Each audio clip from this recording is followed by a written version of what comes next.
भारत की राजनीति में एक ऐसा राज्य है जिसने बार बार इतिहास की दिशा बदल दी है, और वो है बिहार।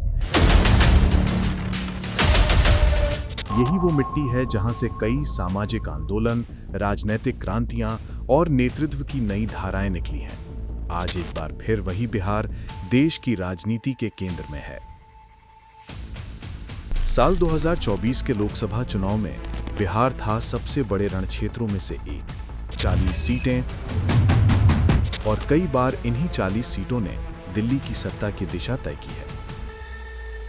बिहार के गांवों से लेकर शहरों तक, मिट्टी की गलियों से लेकर बड़े बड़े मंचों तक हर जगह चुनावी हवा चली, वादों का तूफान उठा और गर्म राजनीतिक गणित बिठा। एक तरफ एनडीए गठबंधन, भाजपा और उसके साथी, दूसरी तरफ विपक्ष का इंडिया गठबंधन, आरजेडी, कांग्रेस, वाम दल, और उनके पीछे था परिवर्तन का आह्वान। इस चुनाव में केवल सीटों की बात नहीं थी, कुछ बड़े सवाल भी थे सामने। रोजगार और रोजगार के अवसर, शिक्षा की स्थिति और बेरोजगारी, किसान और मजदूरों का जीवन, और दलित पिछड़े लोगों के अधिकार।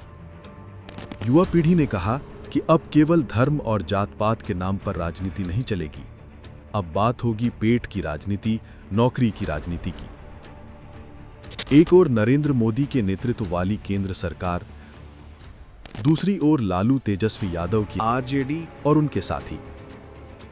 नीतीश कुमार की स्थिति भी चुनाव से पहले और बाद में राजनीतिक नाटक जैसी थी। वो किसका साथ देंगे, किस खेमे में जाएंगे, यही सबसे बड़ा सवाल था।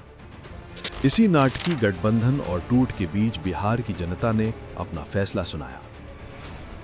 परिणाम सिर्फ अंकगणित नहीं था, इसने दिखा दिया कि युवा क्या चाहता है, आम लोग क्या सोचते हैं, और बिहार की जमीन किस दिशा में जा रही है। इस चुनाव का नतीजा अब तय करेगा कि दिल्ली में किसकी आवाज गूंजेगी, क्योंकि दिल्ली की गद्दी पर बैठने के लिए बिहार की जमीन पर कदम रखना पड़ता है।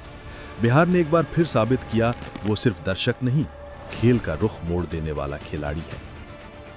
ये चुनाव सिर्फ सीटों का नहीं था, ये एक युग के मनोभाव का प्रतिबिंब था।